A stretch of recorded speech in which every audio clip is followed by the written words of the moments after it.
I told you that I represent more data centers than any other member of Congress, and data centers have actually doubled our energy costs. What would you think of that? I would. They've been developed data centers in your area for a long time. So, but were data centers the driver of a doubling in the real What area? Like, I can't imagine. Like, is he talking about Virginia?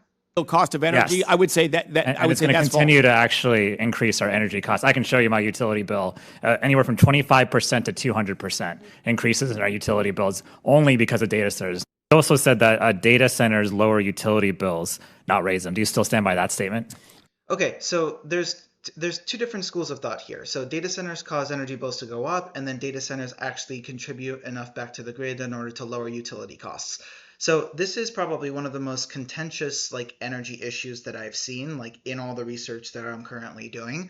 And I've read different reports either from industry or from like nonprofit associations or from even government blogs where there's this like massive debate about whether data centers are actually causing utility bills to like spike.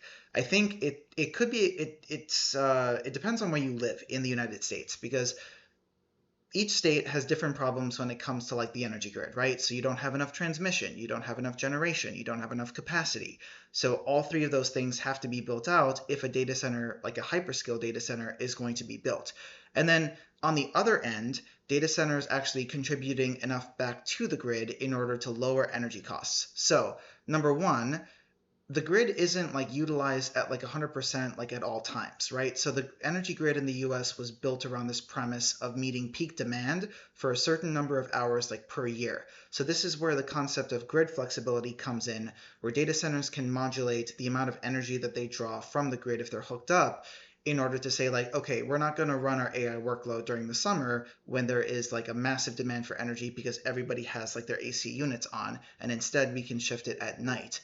Therefore, we could hopefully lower energy bills and maybe even contribute back the more energy efficient our like TPU racks become, for example. Yes, on balance, they are the biggest force we have right now to stop the rise of electricity prices and ultimately to drive them down. Yes.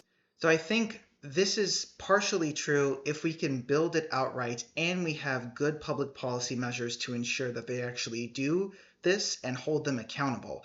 So an example of this is the Ratepayer Protection Pledge that was signed back in March, I think, where all of the major hyperscalers were called, we're not going to pass our energy costs onto the ratepayer. That's the thing.